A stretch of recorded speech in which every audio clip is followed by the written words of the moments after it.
भाई अपनी बहन के साथ ऐसा करने की सोच भी कैसे सकता है? मेरा बस चले तो उस दुष्ट कंस को मटके में डाल के इसे घोट के रख दूं, जैसे मलाई घोट के माखन निकाला जाता है।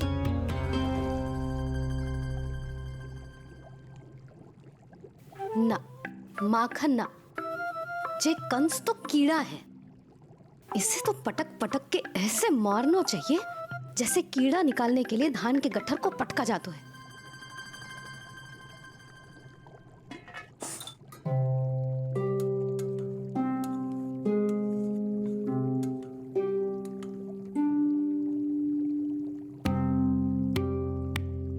किंतु जब रोहिणी जिज्जी को पता चलेगा तो वो तो अपने आप को ही दोष देंगे, क्योंकि बालक ना होने के कारण उन्होंने ही वसुदेव जी को राजकुमारी देवकी के साथ दूसरा विवाह करने पर विवश किया था। हे ईश्वर, जिस सुख के लिए रोहिणी जिज्जी ने पत्नी जीवन का सबसे बड़ा त्याग किया था, जब उन्हें पता चलेगा कि वही सुख उस क्रूर कंस ने छीन के मटिया मेट कर दिया है, तो कितना कष्ट पहुंचेगा।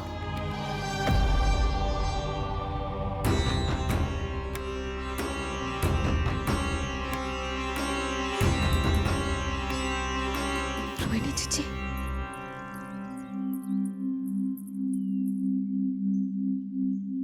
गोप नरेश, कृपया मुझे अपने भैया के पास ले चलिए। संकट के समय मुझे उनके साथ होना चाहिए। किंतु भाभी, पता चलो है वसुदेव भैया और देवकी भाभी कंस के महल में कड़े पहरे में रखे गए। पति पत्नी एक दूसरे का संबल होते हैं। कंस का पहरा कितना भी कष्टदायक क्यों ना हो, इस समय उन्हें और बहन देवकी को मेरी आवश्यकता है।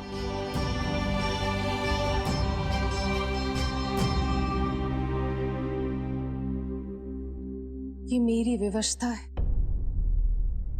कि यादव कुलदीपक होकर भी आपको इस महल में बंदियों की तरह रहना पड़ रहा है, और मैं कुछ कर भी नहीं पा रही। काश आपने मुझसे विवाह ही ना किया होता। तो क्या मैं अपने भाग्य से भाग पाता देवकी? पूर्व जन्म के कर्मों के फल स्वरूप जो हमारी नियति में लिखा है वो तो हमें भोगना ही है। श्री हरि क्या करते हैं, कब और क्यों करते हैं, ये दुख हमारे जीवन में किस उद्देश्य से आए हैं, इन रहस्यों का पता लगा पाना हम मानवों के लिए संभव नहीं है देवकी।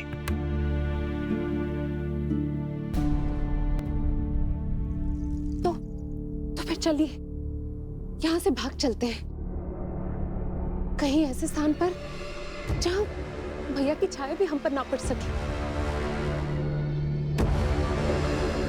नहीं प्रिय, कंस के गुप्तचरों की दृष्टि हम पर अवश्य होगी, और मैं ऐसा कोई कार्य नहीं कर सकता जिससे तुम्हारे जीवन पर कोई संकट आए।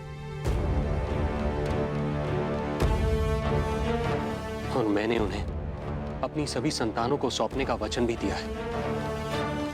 अपना वचन मेरे लिए प्राणों से भी अधिक महत्वपूर्ण है देवकी।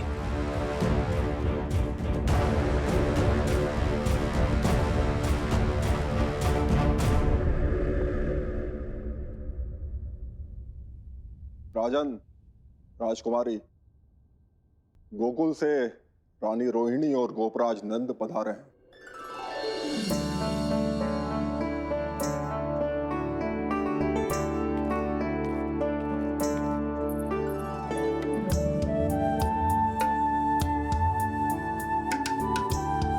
स्वामी,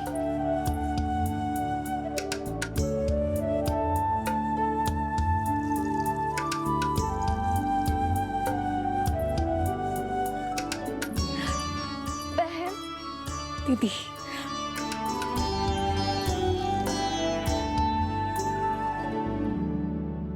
भाई नंद, जो आप हमारे लिए कर रहे हैं उसके लिए धन्यवाद शब्द बहुत छोटा है। मैं अपने भाग्य को स्वीकार कर चुका हूं। यदि यही श्री नारायण की इच्छा है तो यही सही।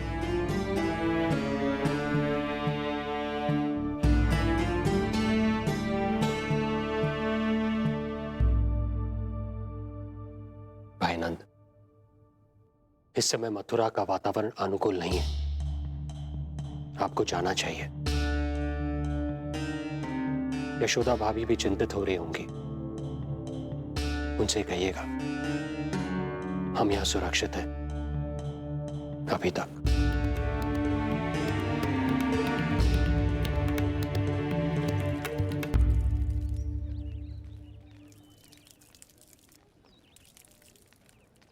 वसुदेव भैया का भाग्य पर भरोसा देख वे अपनी संतानों को कंस को अवश्य सौंपेंगे। हे ईश्वर, इतना कठोर वचन, जब इसे निभाने का कठिन समय आएगा तो कैसा अनुभव करेंगे वे? उनका हृदय तो चकनाचूर हो जाएगा।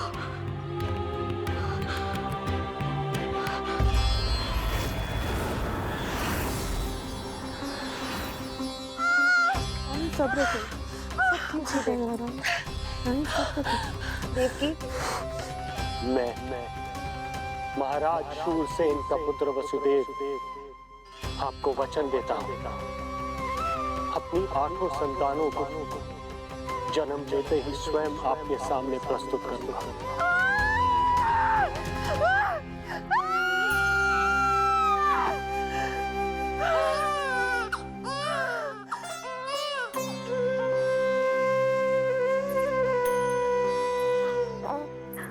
बधाई हो स्वामी, आपको पुत्र रत्न प्राप्त हुआ है।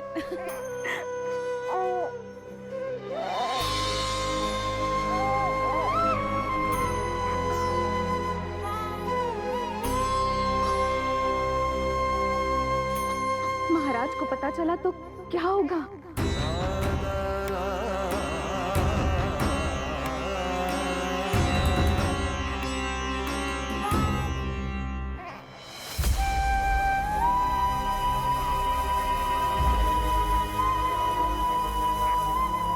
अपने पुत्र को इन हाथों में थामना। कितने वर्षों से इस पल की प्रतीक्षा कर रहा था मैं, और आज जब यह पल आया है, मेरी आंखों में दुख के आंसू हैं।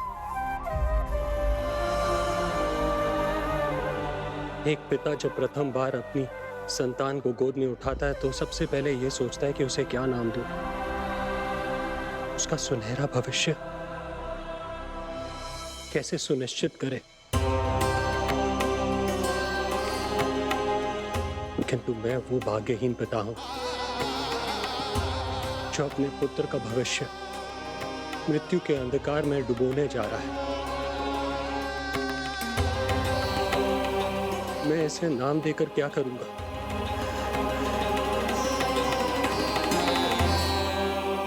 क्या आपके वचन का महत्व आपके पुत्र के प्राणों से अधिक है स्वामी?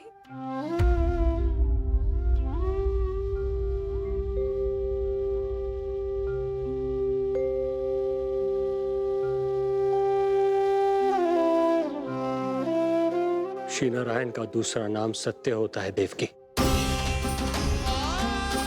तुम ही कहो, मैं श्री नारायण से विमुख कैसे हो जाऊं? मुझे अपना वचन निभाना ही होगा। हृदय के टुकड़े टुकड़े क्यों ना हो जाए, मुझे इसे कंस तक ले जाना ही होगा।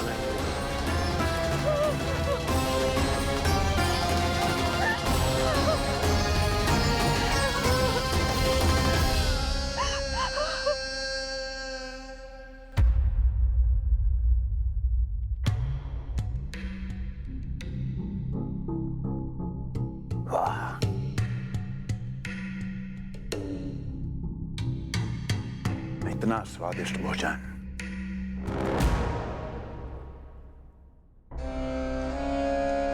किसी विशेष इच्छा की पूर्ति के लिए मुझे सम्मोहित तो नहीं करना चाहती? मुझे पति के रूप में प्राप्त कर तो चुकी हो, अब प्राप्त करने को क्या क्या बचा है प्राप्ति? मैं प्राप्ति नहीं, अस्थि हूँ स्वामी। प्राप्ति तो छुई मुई बनकर वहां खड़ी है। आप सदैव अपने विषय में ही सोचते हैं, कभी मेरे ओर भी निहारा कीजिए, तभी तो मेरा नाम सही से स्मरण होगा आपको। मैं अपने विषय में ही सोचता हूं, तभी तो दसों दिशाओं में मेरे नाम का डंका बजता है, मेरे साम्राज्य का विस्तार होता है, तभी तो मेरा अस्तित्व है। अस्थि स्मरण रहे, तुम हो क्योंकि मैं हूं।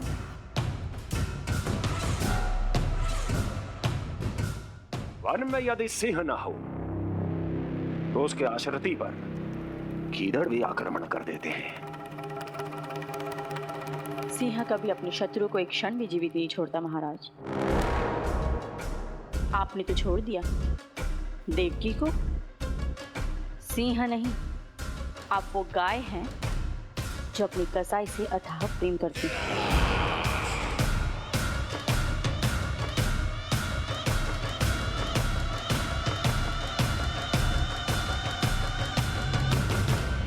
सभी संतानों को जन्म लेते ही मेरे पास लेकर आएगा, ये वचन दिया है वसुदेव ने मुझे। तो फिर आया क्यों नहीं महाराज? प्रथम शिशु का जन्म तो हो चुका है।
कुल के यादव अपना वचन मिथ्या नहीं होने देते महाराज।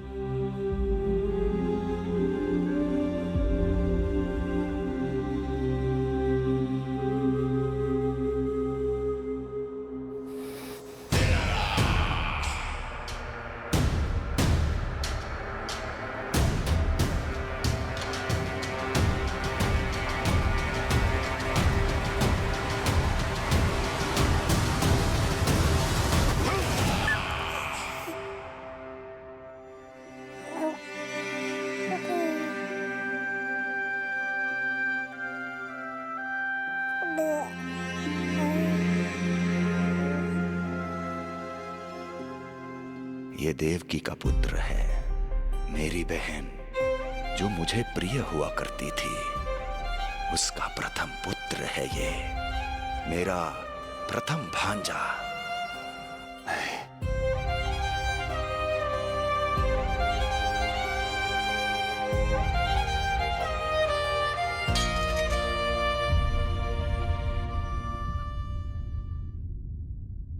इसे वापस ले जाइए कुंवर जी।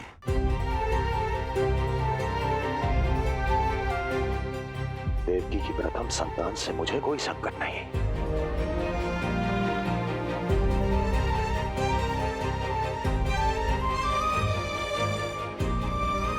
और आपको क्या लगता है कुंवर जी कि मैं कोई राक्षस हूं क्या?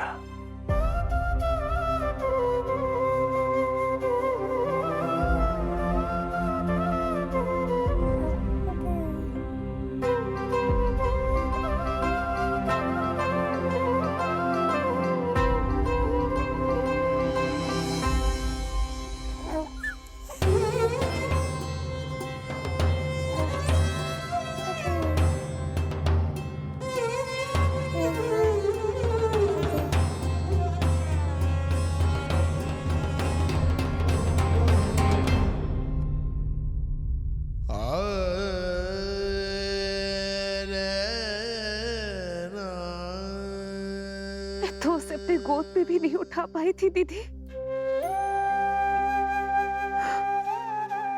उसका वो सुकुमार मुख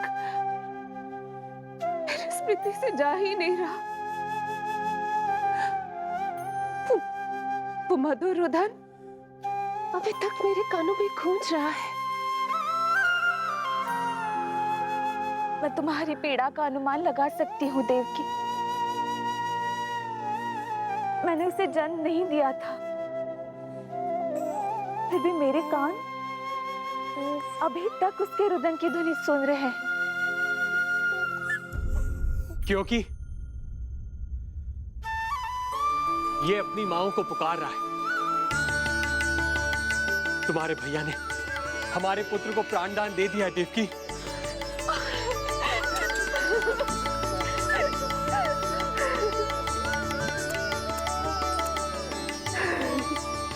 स्वामी, अब अपने पुत्र का नामकरण कीजिए। इसे ऐसा नाम दीजिए कि इसका भविष्य यश और कीर्ति से परिपूर्ण हो। कीर्तिमान। कीर्तिमान होगा इसका नाम।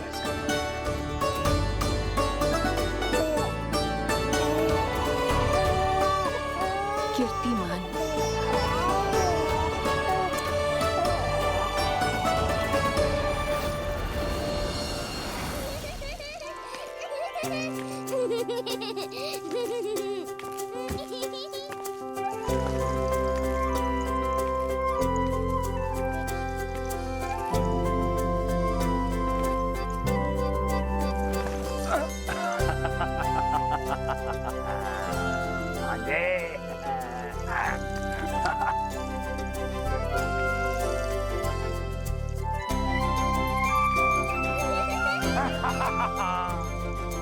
भांजे भांजे, मामा से बचना असंभव है।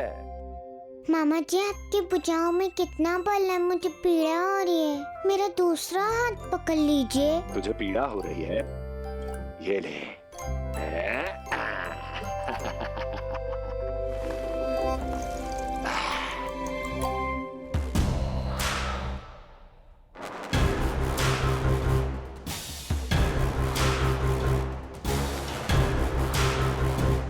नारायण नारायण। मामा जी मूर्ख बन गए, मामा जी मूर्ख बन गए, मामा जी मूर्ख बन गए। इतना दुस्साहस! जा खेल। अब मामा जो है देवर्षि के साथ मंत्रणा करेंगे। जा खेल। क्योंकि अत्यंत महत्वपूर्ण ना हो तो देवर्षि हमारे द्वार पर आने का कष्ट नहीं उठाएंगे। कहिए देवर्षि, कैसे आना हुआ? मैं तो बस आपको ये अद्भुत कमल पुष्प भेंट करने आया था महाराज। इसे देखते ही मुझे आपका स्मरण हुआ था। मानो ये मुझे पुकार कर कह रहा हो, मुझे महाराज कंस के पास ले चलिए। इसमें तो कुछ भी विशेष नहीं है देवर्षि। इसमें 8 पंखुड़ियां हैं महाराज, और 8वीं पंखुड़ी सबसे विशेष है। यदि विश्वास न हो तो आप स्वयं गिनकर देख लीजिए। आप मेरा उपहास कर रहे हैं देवर्षि। आप गिनिए तो सही महाराज।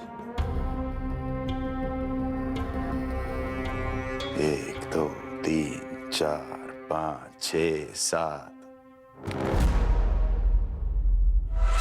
8। क्या आप निश्चित रूप से कह सकते हैं कि यही 8वीं पंखुड़ी है? विचार कीजिए महाराज। क्या आप बिना किसी शंका के कह सकते हैं कि कौन सी पंखुड़ी पहली है और कौन सी 8वीं? क्या आप पूर्ण विश्वास के साथ कह सकते हैं कि कौन प्रथम है और कौन अंतिम? फिर चाहे वो पंखुड़ी हो या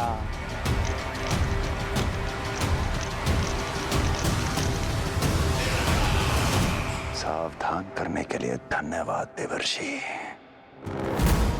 कंस के साथ धोखा करने वाले को अति भीषण दंड मिलेगा। भविष्य में ऐसी कल्पना मात्र से ही मेरे शत्रु भय से कांप उठेंगे। मथुरा नरेश, मैं तो मात्र पंखुड़ियों की बात कर रहा था। यदि आपने कुछ और समझ लिया है तो उसका उत्तरदायित्व मेरा नहीं है। नारायण नारायण।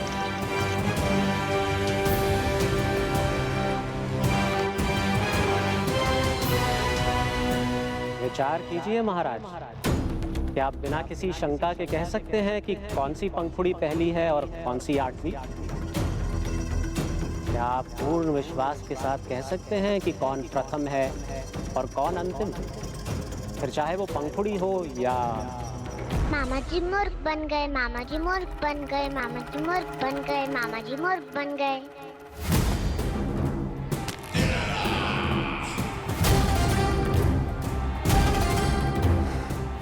कंस को कोई मूर्ख नहीं बना सकता। कीर्तिमान। जी मामा जी।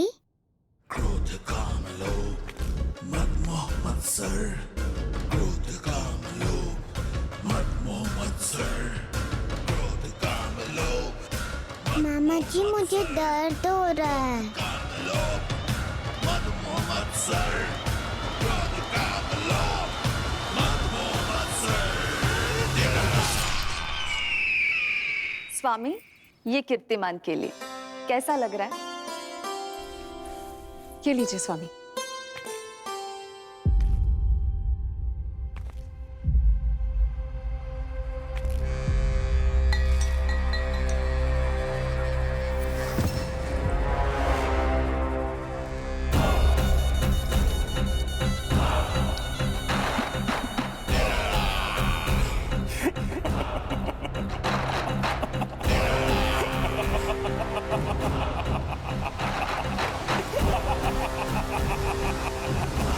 नेत्रों के सामने अपनी संतान की हत्या होते हुए देखना कितना पीड़ादायक रहा होगा ये दृश्य।